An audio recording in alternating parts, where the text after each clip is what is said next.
From the Grand Ballroom at Executive Caterers at Landerhaven, thank you for joining us as we celebrate more than 20 years of presenting important and timely discussions. Corporate Club is the direct link for community leaders to connect with regional businesses, government, and nonprofit organizations. This series of programs deals with those issues and persons that impact on the lives of those who live in Northeastern Ohio. Corporate Club at Landerhaven begins right now.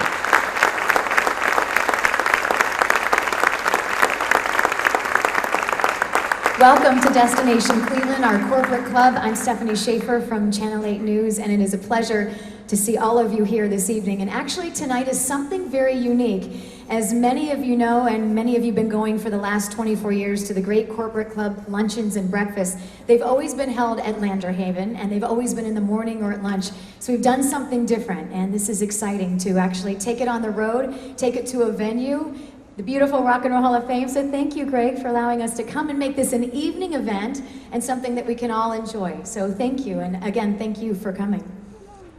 You're very welcome. We're honored to host, and thanks to Executive Caterers, as Stefani said, it's usually out at Landerhaven, but we're thrilled you're here tonight.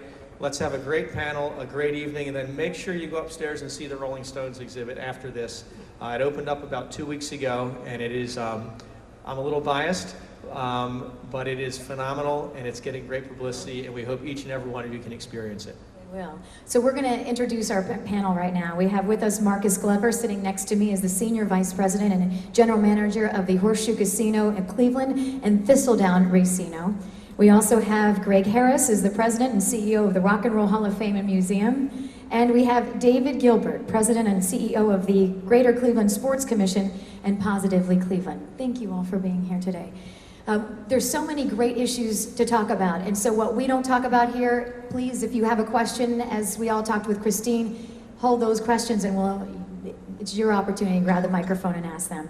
What I think is so interesting, we've all been down together for the last hour or so talking, is that you all have your own extraordinary organization that you're part of, but you're all together. The three of you talk a lot. The three of you coordinate a lot because there's a lot at stake. So maybe talk a little bit about, Marcus, if you'll start, about what you do with the casino and then how it's all intertwined. Sure. Well, as Stephanie said, I oversee Northeast Ohio for the joint venture of Rock Ohio Caesars, which is collaboration between Dan Gilbert's Rock Gaming and Caesars Entertainment. So I oversee Horseshoe Cleveland and the day-to-day at Thistledown Racino, which is out east. My venue, very simply put, is a destination, and we, our vision, we're a marketing company that has slot machines and table games as our product, but at the heart of what we do, we're trying to drive visitation downtown. And so very similar to what Greg and the Rock Hall attempts to do in their destination is get visitation here. We do the same, and we, obviously we would love for you to come through our doors, but if we get more people downtown, we feel that we'll win. And so I view, we all work together as we serve on boards together, but David's organization, to me, is more horizontal in supporting the destination amenities that Greg and I oversee. So that's kind of how I view it. I have a very similar view in that the more people in downtown Cleveland, the better. And as a one of one, the Rock and Roll Hall of Fame Museum is the only place that does what we do in the entire world. So we really broaden it. We reach out to a national, if not international audience, and our visitors come from everywhere. But the key is to get them to come here. Experience the town, whether they're over at Horseshoe, whether they're filling our hotels, whether they're filling our restaurants and actively engaging with Cleveland. That's kind of where we see ourselves. I know we're going to talk more about that later, but the connection with these guys on either side of me, David's group does an incredible job bringing people to Cleveland.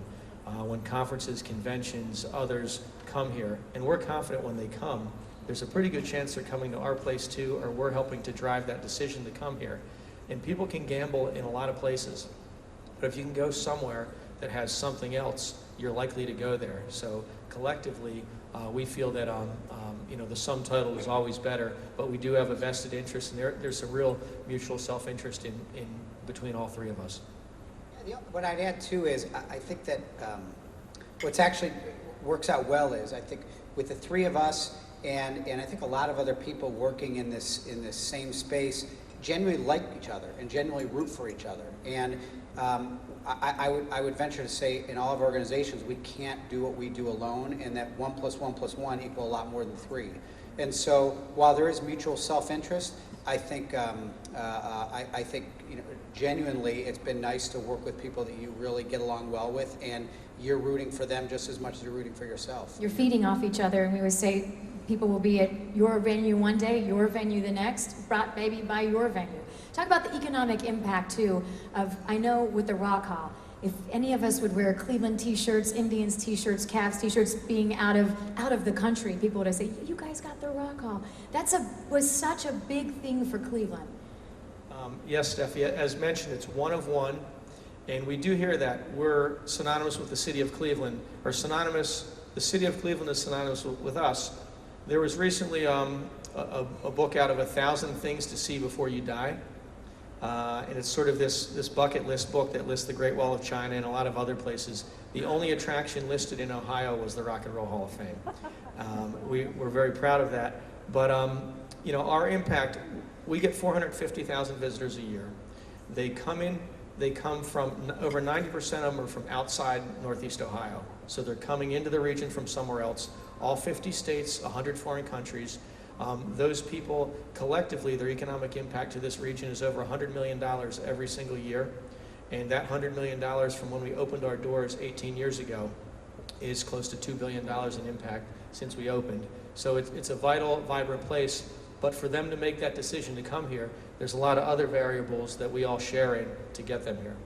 Greg, while you have the mic, talk quickly, and without getting too negative, but I think a lot of Clevelanders say, why can't we get that induction ceremony in Cleveland all the time now that we have the Rock Hall? What are the politics behind that? Well, most of you probably know that we hosted the inductions in 2009, and then we brought them back again in 2012, and they were phenomenal. It was the first time the public could buy a ticket and attend the event. Typically, the inductions are held in New York at the Waldorf. It's an industry event where people buy tables, but when it was in Cleveland, the fans actually attended, and they filled the upper balcony of Public Hall. There were 6,000 people cheering on these bands that they loved. So it's a whole different experience when it's here. When we did it here in 2012 and 2009, we did a whole week of events, so it became kind of a festival week for the town. To do things at that scale, it's very expensive. Do you think it would help now having more with the convention center, casino? Does that give the city more support to be able to do that? Hands down, one of the reasons that we could pull off what we did in 2012 was because of the support of the casino, because of the support from Positively Cleveland. And when I say support, I mean they're promoting it, they're doing all that, but they're also writing some very, very big underwriting checks because they realize having that event here was important, filling the hotels was important, and then the spin out of the publicity. You know, HBO broadcast the event in 2012.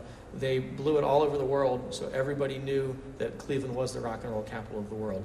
To do that every year would be phenomenal, but it is a big ask and a big stress. And the other piece of it is, we did it this year in Los Angeles. It allowed us to have a beachhead in Los Angeles and promote everything that's great about this region while we were out there in Los Angeles. And we feel that doing things like that, traveling exhibitions, other outreach programs, they don't cannibalize what we can do here. They actually bring awareness and exposure, and they bring new people into the fold. David, Greg mentioned about how you guys helped and supported last year with the induction ceremony. How can you all work together to build each other up more so? Well, you know, what we've found, we've just finished a whole bunch of research on really looking at patterns of visitors, how they make their decisions.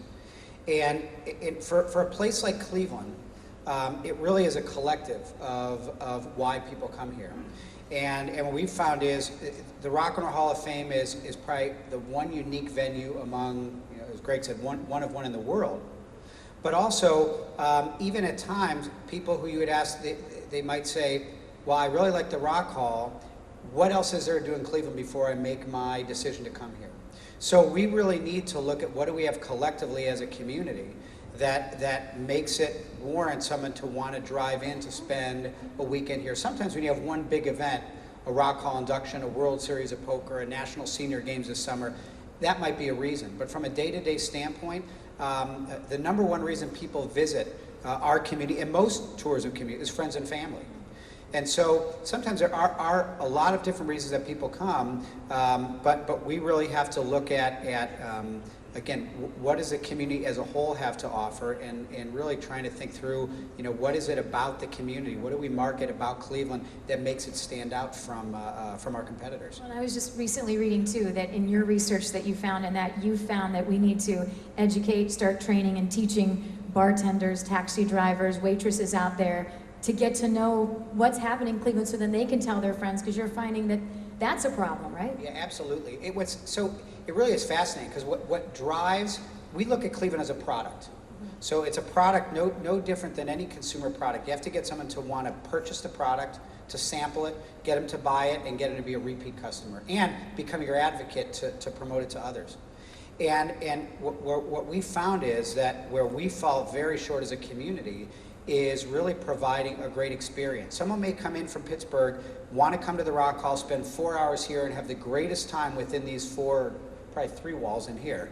And but when they step foot outside, if it wasn't clean, safe, comfortable to get here, when they go somewhere else, if the visitor information wasn't what they were looking for, if the taxi driver, the bartender wasn't particularly friendly, wasn't able to tell them where to go and what to do, they're not coming back, and they're not telling their friends and family to come back. They may say the casino is great, the Rock Hall is great, but Cleveland as an experience wasn't great. So we really need to work on very hard how we look, act, and feel as a visitor destination, and part of that is getting our own folks, especially frontline people who work at all of our venues, people who are the first touch points along the way, whether it's police, taxi drivers, concierges, and so on. They need to advocate for their own city, and part of that is knowing what is going on. What do you think is the biggest obstacle in marketing Cleveland, Marcus? I mean, we see a lot of the great commercials. You had that big celebration last weekend on the square, got the city involved, did a lot of giveaways. So what do you think is the biggest obstacle? We put a lot of dollars behind it. That doesn't always do the trick for us. We spend probably... You had the showgirls with feathers on their Sure. heads. Now, would that do the trick or right? we probably spend, just as a matter of fact, we probably spend about 25 cents to 30 cents of every dollar we make on marketing.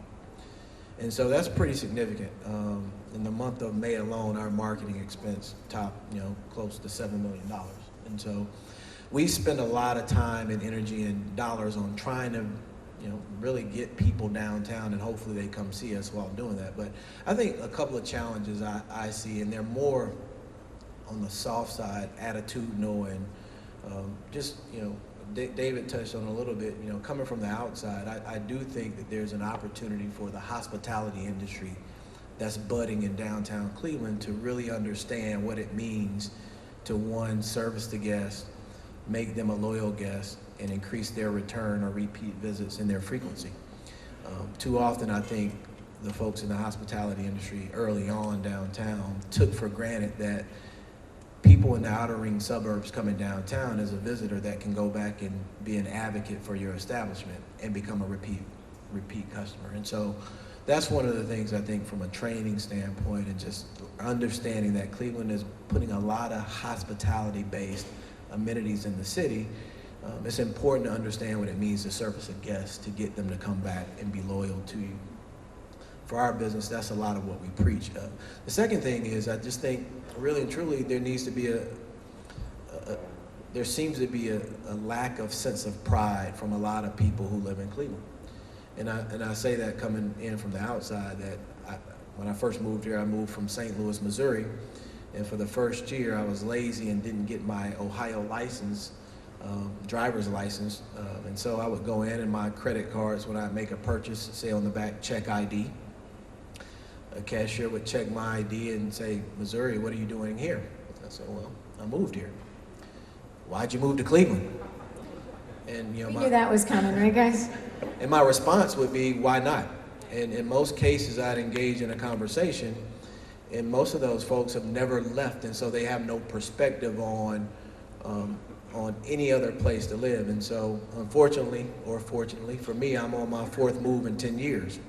And I've lived in a lot of different places, and I'll tell you, this city has as much, if not more, to offer than any of those other places I've lived. And so I think people need to get a sense of pride in this city and what the city has to offer, and really leverage the momentum that's going on here so that it can be something that can be sustained. How do you think we do that? One, getting to know what's going on. I think too often you have a lot of people in the suburban areas that unfortunately don't venture downtown to see what's really going on. And so there's so many people, about my daughter, her first cell phone the other day, and I was in the AT&T store out east on Chagrin, and he found out that I worked with the casino, and he said, you know what, I hadn't been down there yet. We've been open a year, and he lives 5 minutes from downtown, and he hadn't been to the casino yet. And so it's just understanding what's going on in downtown besides just the casino, the new changes and the great things going on at the Rock Hall, the new Global Center and Convention Center that's coming online, all of the great, although it's a pain right now probably for all of us in here, all of the great curb appeal and sidewalk work that's going on and the repaving of the roads. And so really coming and experiencing downtown as a tourist in your own city and understanding that so that you can then go back and share all of these great things, and you then become an advocate, and it becomes viral. A lot of the reference points that people have when they decide to visit a city is all of us in this room. And so if we're not selling that story, then why would they come? Start loving the city. I have been to the casino, and I have been to that buffet, and the gelato wheel is awesome. Have you guys tried that yet? Oh yes, oh my. How about you guys? How do you think we invigorate our city, we get people alive about it, and we get people to be proud of Cleveland? Well, we did, in all this research we did, we looked at perceptions of Cleveland, and we looked at it from outsiders as well as locals. Because locals are very important in, excuse me, in being an advocate for having people come here. And for both sets of folks, people who've been here and tested the product, so to speak, their perception of Cleveland is far higher than people from the outside. It's nothing that probably surprises any of us, but we found it very much in fact. And so we think part of the strategy is we have to get more locals to try the product. And that means people from Westlake, from Solon, from take your pick. Really the product, we're talking really about downtown, the visitor venues. One of the things we just recently did a couple of weeks ago, our organization along with Downtown Cleveland Alliance, excuse me, we invited every suburban mayor in Northeast Ohio to an event. We had them all down. We had almost 40 suburban mayors. We gave them a whole presentation on what was going on in Cleveland.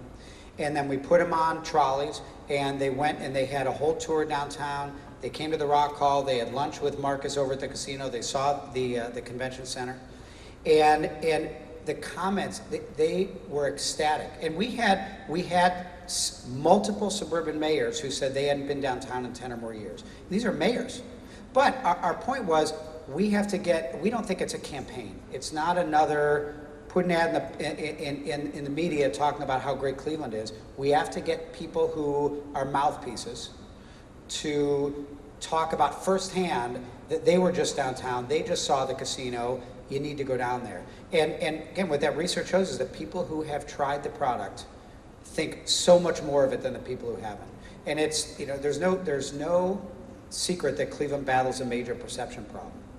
But we have the ammunition to battle it.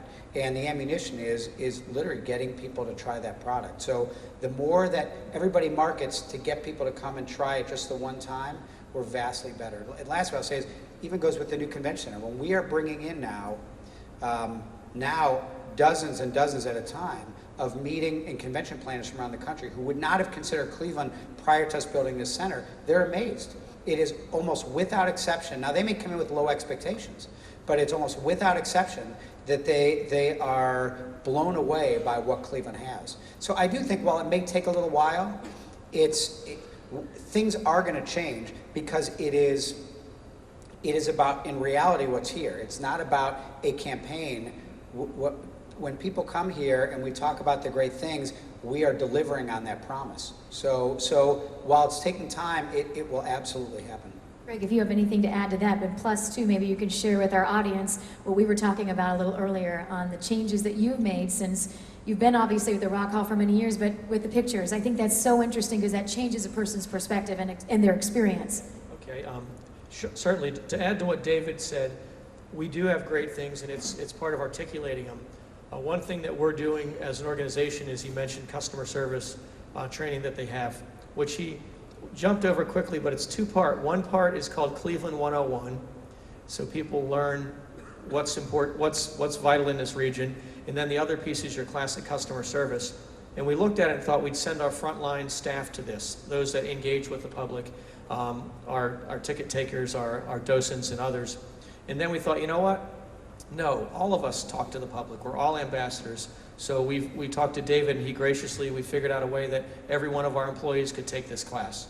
Because wherever we are, in our home community, when we're having lunch downtown, when we're traveling, we're all ambassadors for the museum, but for this region. So we want everybody to have that same training. The other piece that Stefani mentioned is we're really focused on the experience of people in the museum. And following David's mention of clean, safe, and welcoming, visitors have to feel that in our museum. Over 60% of our visitors come here because of word of mouth, just like any other attraction. So others have to leave saying how great it was. We realized that one of the things that we had that was a traditional piece at the museum for 17 years, you couldn't take a photograph in our exhibitions. And it had to do with when the museum was first founded, and also kind of museum common practice for many years in a lot of museums. Well, with the advent of these great little things that we're all carrying, and really the need to improve our visitor engagement, we had most of our frontline staff, their customer interaction, an inordinate amount of their interaction, probably 90% or more, was to be an enforcer and tell people, no, you can't do that, put your camera away. We didn't want that to happen. We didn't want that interaction to be a negative, and we researched it and ended up lifting this photo ban a few weeks ago. And in lifting it, we've let all of our people know, you're not an enforcer anymore, you're a host. And we're hosting these people in our house. And the other thing that spun out of it was the opportunity for 450,000 people to then actively market us to their friends and tell us what a great time they're having. And other things spun out as well. In our new Rolling Stones exhibit now, because people can have cameras out, we want people to take photos of themselves and text them to a certain number, and they end up in the exhibit. And we extended it even further. The Rolling Stones jumped on it, and they sent it out to all of their user groups. You can take photos at Rolling Stones concerts and photos of your Rolling Stones collectible, and they appear in the museum in our exhibition. And really, all that was possible by sort of moving along and looking at something that had been in place a long, long time, and kind of rethinking it. Making a simple decision that now has a huge impact and changes the way that a person comes here and has a completely different experience. They don't feel like they're walking away and they didn't get to do this and they didn't get to do that, but now they're empowered. Marcus, how would you evolve? How do you think the casino can evolve too with time, like what Greg was talking about, the Rock Hall? Well, you know, we have similar restrictions due to the nature of our business as well, and so we are exploring those things daily to say, how can we make what we call inside of our training and casino, the customer journey, have less irritants than it has today. And so we talk about it daily.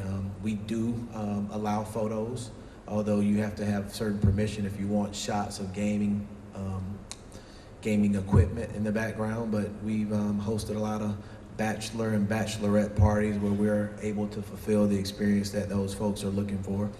We've even had a couple of wedding requests that we're going to honor of people who want to get married in our Diamond Lounge. And so we try to think about those things and say, how can we improve the customer journey daily so that when people leave, they rate us favorably on not just the experience, but on our service delivery as well. One of my friends said she came down to the casino over the weekend just to pick up her free grill.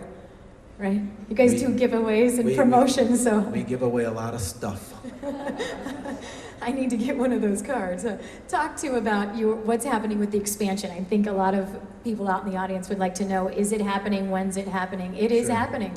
Yeah, you know, Dan Gilbert made it easy for me when he came out and tweeted that the phase 2 was coming, because I've had to be somewhat constipated in keeping that in for a while. And so phase 2 is coming. You know, the only thing I can share about it right now is we're in the early design phase. We purchased 17 acres of land just between Huron and the Cuyahoga River, that little stretch by Tower City. If you've seen that land, it's a pretty complex site. The grade change is about 100 feet. And so it's going to require us to build up to street level or Huron level, which is a bridge. And that site also has a lot of complexities in that there are public utilities running underground. The RTA tracks meander through that parcel, and so there's going to be a lot of need for collaboration and coordination on how we get to a place where we can start digging up dirt. And but phase 2 is going to come, and the way that we're looking at it is it'll have to be something that complements not just the phase 1 casino, but really all of downtown, and something that will truly grow the market. And so the programming and the offerings in that space need to be something that doesn't really exist in a form in Cleveland today. And so that's kind of how we're thinking about it. It's exciting. David, talk still along the same lines of evolving and changing. Well, it's really exciting. A lot of people make comparisons to what Cleveland was doing in the mid to late 90s, sort of the last renaissance of the city. And you had this place open in the Science Center and the Gateway Sports Complex and the waterfront line and a lot of really exciting things. And come around 1999 or so, things just halted and the momentum absolutely stopped. And I think what we're seeing now is very, very different for a couple of reasons. One, not only is there more being built, but almost every one of the major projects that were being done back in the 90s were publicly financed projects. Here, so much of what's happening is privately financed. I mean, the number of hotels that are being built, the casino is a privately funded project. What you see even in Midtown, in Uptown and University Circle, so much of what's happening in Ernst & Young Tower is private dollars. So that's very, very different.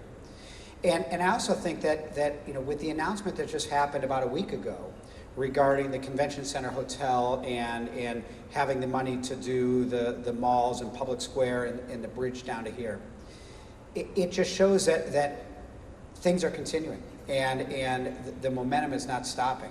But I think there's an incredibly important lesson to learn.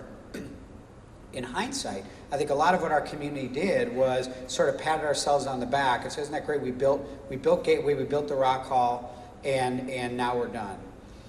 I think what you're seeing people do now is we almost have to redouble our efforts. Now that we have these things, how do we make sure that 3 years, 5 years, 10 years down the road, we're maximizing the effect of all this new development?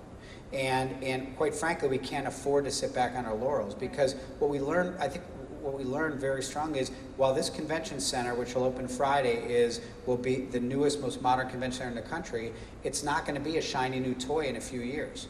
And the casino is not going to be the newest, shiniest casino. And take your pick on everything going around. So what do we do really from a planning standpoint, a business standpoint, to make sure that we are maximizing the effect of all these developments?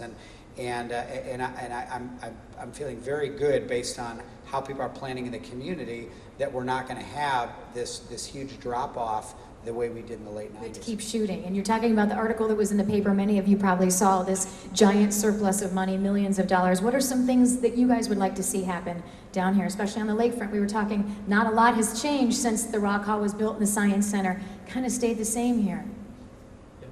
Of course, the North Coast Harbor has always been on the plans. On arriving in town 5 years ago, somebody gave me a drawing of connecting these two buildings and plans for connecting to downtown, and talked about how it had been in the works for far longer than that.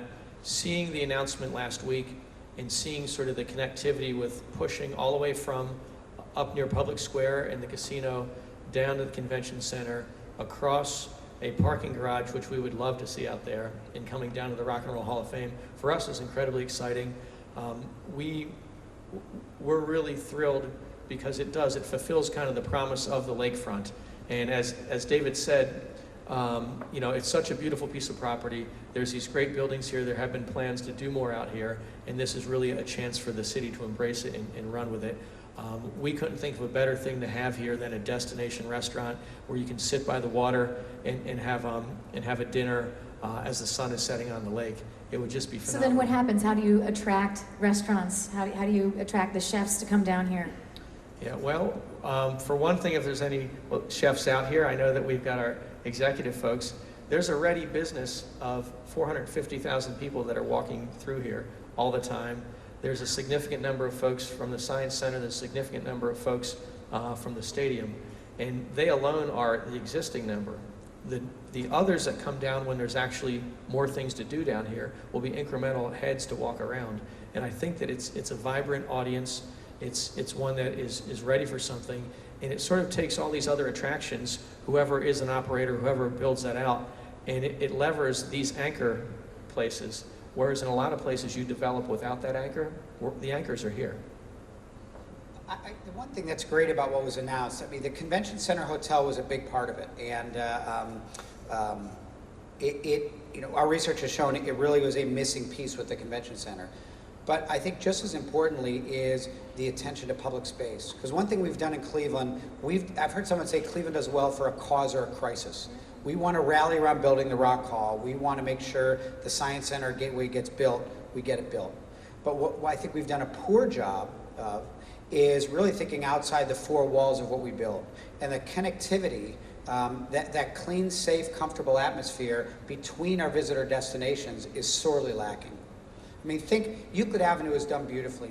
If you're at the casino, you're walking up Euclid Avenue, you get to 4th Street, you go up 4th Street, it's great. What happens when you hit Prospect Avenue? You'd think that you were on another planet. And unfortunately, what the research shows, that's a big part of what guides the visitor experience, is those negative pieces. So the fact that we're thinking through not just building some other big attraction, but how do you really connect the things we have? How do you make sure that the Rock Hall, or even the lake as an attraction, that people can get here easily? So if you're over at the casino and you want to get down here, you're going to have a beautiful way to go. It's going to make your entire visitor experience great. And so I think that attention to the spaces between is really important. You brought up a certain word, is parking.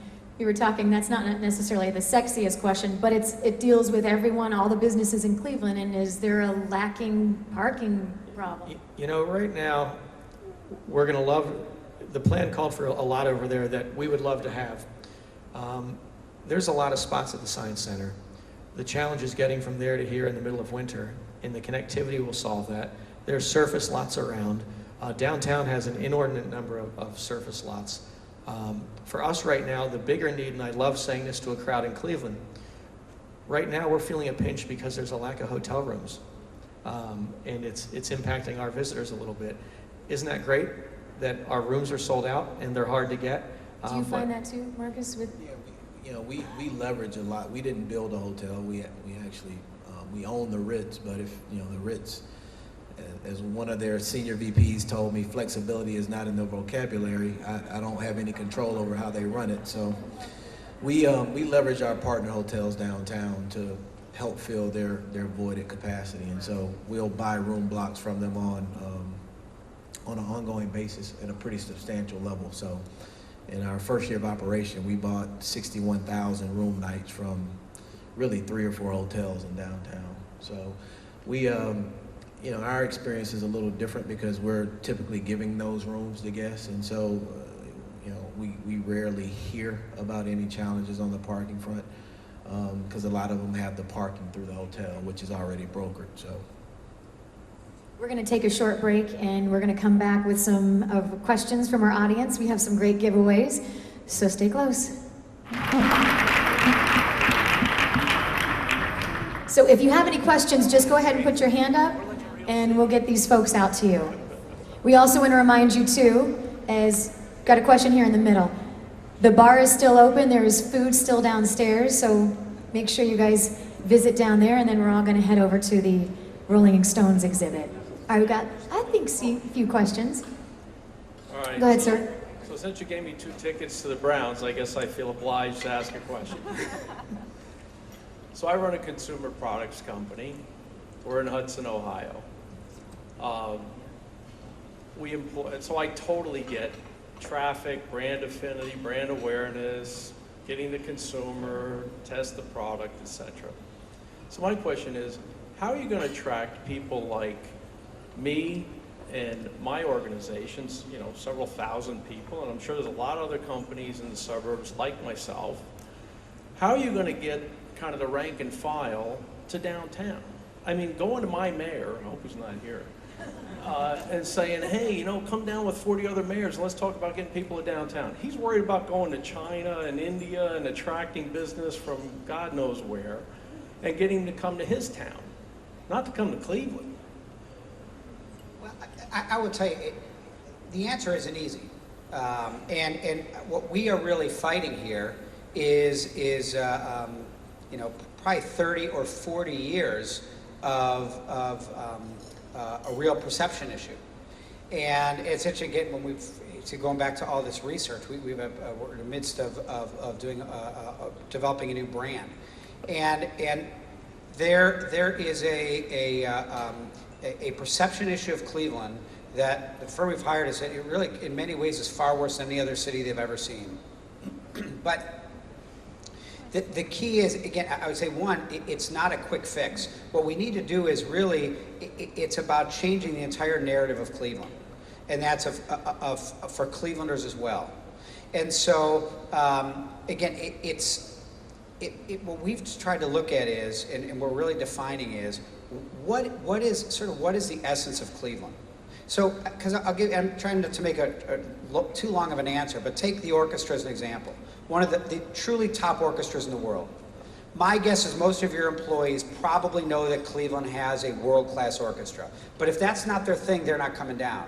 It really is about changing the entire narrative of what's great about this community, not a particular attribute. And I think too much of what we market is one particular attribute.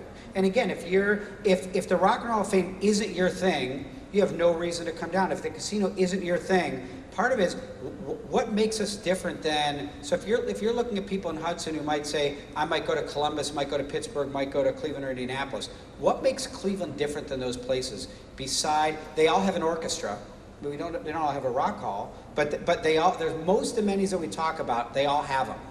So if you're going to go see an orchestra, you have to get outside the amenities. So part of what we're looking at now is really starting to think through what is the story of Cleveland? Who are we that makes us different from other communities? And we have to be proud of it. And maybe part of it is we're a little dirty, we're a little gritty, we're a little, we're not, we've been made fun of for 40 years. And you know what? We're still here and we're thriving. That's part of who Cleveland is. So, well, again, it's not a quick fix, but I also don't think it's a particular ad that's Believe in Cleveland, or it's some slogan. It's going to be a little more organic, and it is going to be trying to get thought leaders to try that product and help spread the word. Yeah, to jump on what David said, it is us spreading the word, but it's also think of the many elements and we all sort of market ourselves individually, but if you do it as a group, think about going from Hudson. In most cities, an easy bedroom community for the downtown workforce. Ohio, I've noticed there's sort of a line down there that makes it a little bit further, but go from Hudson, go up to the art museum on a Saturday morning for free, go in a world-class art museum. Come downtown, or go to Coventry, or come down to the waterfront when it's been reimagined, and go to the Science Center. Or if you're not a museum person, go downtown and enjoy the other things that are there. Go in and play some games. On many given nights in the summer, we have live music in front of the museum that's free. It's a totally local crowd. It's a great crowd, and they come down, but it's us sort of in isolation. Imagine doing that and then hitting these other amenities, or capping all of it with an Indians game. That's a pretty nice thing within about 35 minutes of your front door and your employees' front doors. And if we can sort of collectively talk about that, I think we all do it when we have guests in town. We've got our circuit, we go to the West Side Market, we take them to the art museum, we do this and that. And that's a point where I think we're at our best. And it's a matter of kind of formalizing that in some way, and also, like Marcus said, all of us taking pride in those pieces. And then, as David said, the connectivity between everything, so that it isn't sort of these disparate spots that you're doing things, but it's a downtown Cleveland where there's a lot going on. How do you change the mold with people used to say, oh, you're from Cleveland, you have the Rock Hall. Then for years, you're from Cleveland, you have LeBron James. Then it became, oh, you guys are angry because you lost LeBron. I mean, we carry that with us. Then nearly every week we're doing reports on that we're the most obese city, or depressed city, or angry city. How do we not get on those lists? I would say a lot of things that, those lists are. That brings us down when we hear that in the news. We don't feel angry and depressed, but then when people are saying throughout the country that we are. It does, but I honestly believe one of the things that's changing as well is if you look even just 5 years ago, the news about Cleveland, whether it was news from the outside or our own news, the bad news far outweighed the good news. For every good story, for every good ranking, for every good story, there were multiple bad stories. And, you know, all the county corruption, everything going on. I think now that is completely flipped. I think unfortunately, people don't promote as much the good lists that we get on now. But whether it's lists, whether it's development, whether it's big announcements, all this. Look at the movies, the opening of the convention center this summer, the senior games starting in a few weeks after that, the Rolling Stones exhibit, World Series of Poker announcing it's coming. You go one after another, and how many? I haven't seen a whole lot of stories in the last, in that time frame of a big company moving out of town or jobs lost, or so. I do think that again, the good thing is that a lot of the stuff is naturally changing.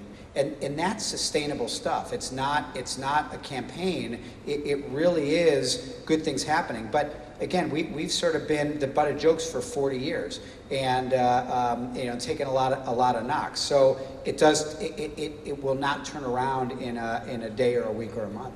Yeah, I agree with that. Again, my perspective is coming from the outside a little bit, and I feel like I have a fairly indelible tie to the city now because my baby was born here a little over 2 years ago, and so I will always have a tie to this city and feel like a significant sense of ownership to it. I think too often there's a wanting to latch on to one of these entities, whether it be the Browns, the Indians, the Cavs, the Rock Hall, the casino, to define who we are as a city. And I think that we shouldn't. It almost feels like a sense of looking for a winner in something, and you're almost let down when what you think is going to be the winner doesn't pan out to be what you thought it was going to be, versus latching on to the quality of life and what you do have available at your disposal. And so when I think about the things that are here, and again, I've lived in many big cities, you have everything that you would need in a city here, plus a very, very nice quality of life. And so when I look at it, I define my being of living in Cleveland as the quality of life and what I have as options to expose my kids to and to do as an adult with my wife. And so I don't look to the Browns, I don't look to the Cavs or the Indians. Dan will probably hate me if I say I don't look to the Cavs, but they're entertainment, they're forms of entertainment, but for me, the quality of life here is what attracts me to this city and the fine people that I've met since being here. And so that's well said. It's great to hear from someone who's not born and raised here say that, and you're proud of Cleveland. Go ahead, Dave. Yeah, one other thing too, what we're really seeing too is if you ask younger people, 25 or 30 and under, they don't have that baggage. A lot of young people don't understand the mindset of people who've been here a long time that live through some of the jokes. They love it. And they don't get, look at how thriving downtown is. And it's 97, 98% occupancy, young people wanting to live down here. They don't understand why there is any negative connotation to Cleveland. So I think we just have to, some ways, over time, we're gonna grow out of the stigma. Let's hope. Your question just took up 15 minutes. I don't know if we should give you more tickets for the Browns or take them away. We do have another question back here.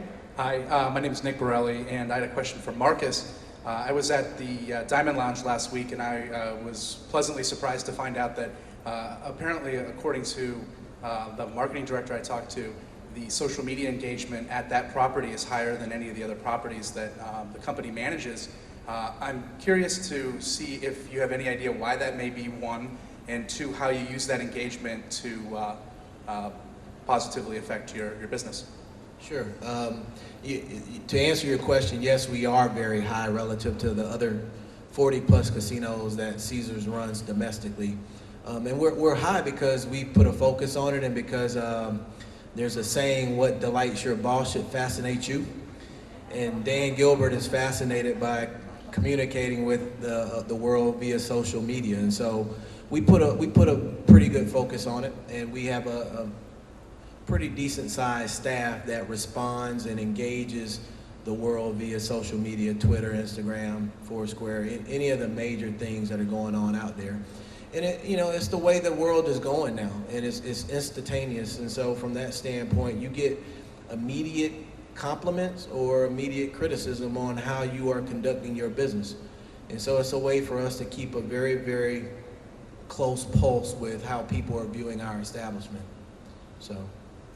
Unfortunately, we've run out of time, and I want to thank all of you for spending your evening here at the beautiful Rock and Roll Hall of Fame. Thanks to our great panelists. They did a great job in opening up and really sharing a lot with us. And I hope this empowers all of us. I hope that we all walk out of here feeling very proud of our city, excited about what's to come, and I hope that's your take home tonight. It certainly is mine. So let's go, Cleveland. We can do this, right? Have a great night, everyone. Make sure you enjoy downstairs and the exhibit, too.